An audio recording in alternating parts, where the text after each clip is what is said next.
Hello everybody, welcome back to the Popularity channel. I am back to make videos. I've took 2 weeks off because I needed some fresh ideas. So today we're going to talk about the new tax plan that's going through Congress. And one of the big things is they're reforming individual tax rates. And they're both House and Senate bills currently passed. However, they're different, so they're going to need to go through budget reconciliation.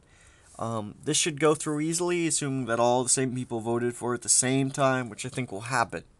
There may be a few House members, but we'll see what happens. So, good thing they do reduce income taxes. However, they're slightly different. The House bill is a little more simplified, which I like. The simpler the tax system, the better, because a lot of money is actually spent doing taxes. And if we make it simpler, there'll be less loopholes and easier to, fill out your tax form. Our current system does a terrible job at this. So moving towards a less progressive tax rate with the House bill, I think would be good. However, I don't really like the bubble tax rate, which is a tax rate on billionaires. As they're the prime driver of a lot of the economy, I don't think they should be taxed at a heavier rate. So I would actually advocate for a flat tax and then eventually the abolition of the income tax, as the income tax really hurts productivity. You shouldn't reward people. You should reward people for earning more income. You should not disincentivize earning more income by having higher rates of taxation. This makes very little sense. You should reward productive behavior, and you should not reward non-productive behavior. So what we should tax is consumption, because consumption is not the primary driver of the economy, as many Keynesians will let you know. However, it's investment, because investment, you build more things, you build more capital, and that leads to increased economic productivity.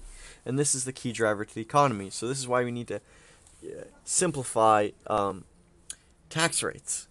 The standard deduction really helps the lower middle class, as you're essentially doubling the tax-free income here. It's best to be married. They're incentivizing marriage here. I I have a tough time morally on this, but it is a good tax rate, because it really helps the lower and middle class. Not that they pay much taxes anyway.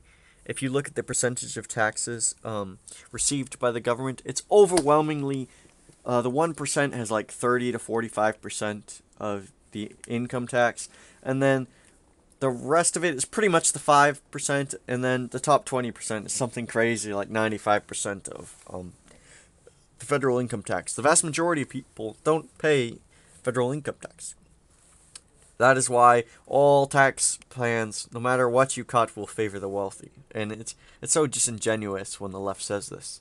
The state and local tax deduction, I'm not generally not for increasing taxes, but currently the blue states can get away with having higher tax rates because you can just write them off on your federal.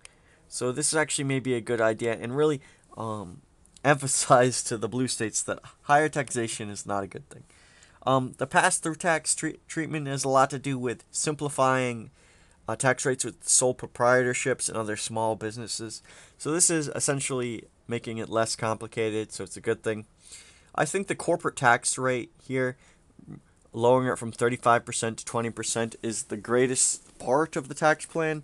As I said earlier, investment spending is the key to a productive economy, and corporations have the vast majority of investment spending.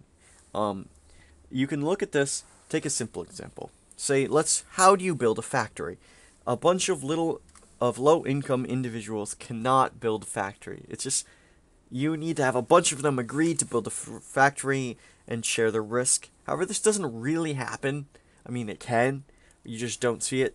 So one person who has enough capital can build a factory, and essentially a group of these wealthy individuals come together and make a large corporation, and they can build lots and lots of factories. And that's the driver of the economy, not consumer spending. Consumer spending is just a product of investment spending.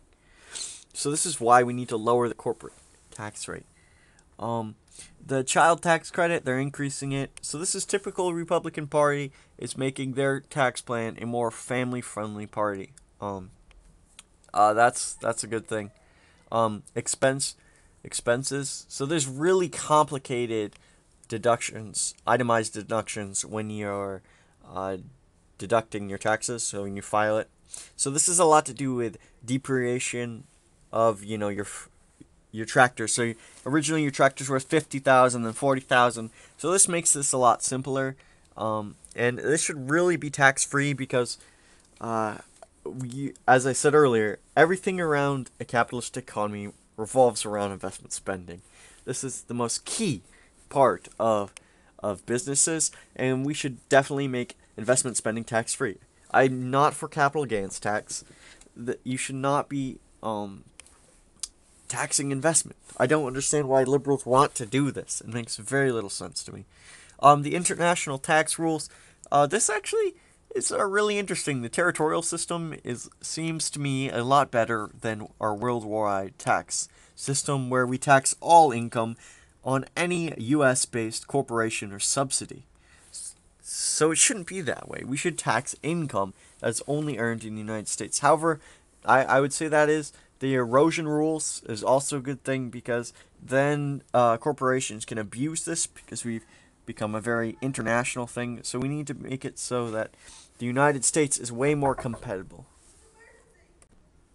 Okay, so the next thing is also really important. The Reparation Act, so Repatriation Act tax, isn't when currently a lot of income is stored offshores because our tax rate's really high relative to a lot of the tax havens like Switzerland, the Cayman Islands, and like Monaco. So we need to incentivize United States companies to bring their money back. And having a lower tax rate on this should make a lot of sense. But I also don't think that profits should be taxed that are not earned in the United States. That makes very little sense to me. I really think it hurts American companies.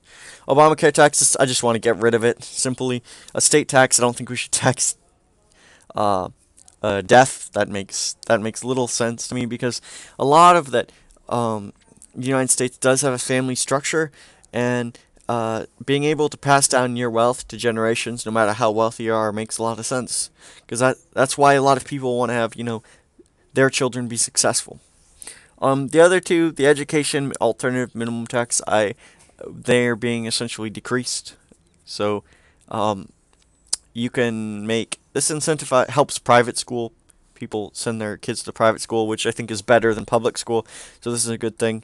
And the alternative minimum tax is a different way of taxing individuals and corporations. And I just want to get rid of it. So thank you guys for watching my breakdown of the House and Senate tax bills. Hopefully they get passed, and hopefully it reduces taxes for all Americans. Thank you guys for listening today. Have a great day.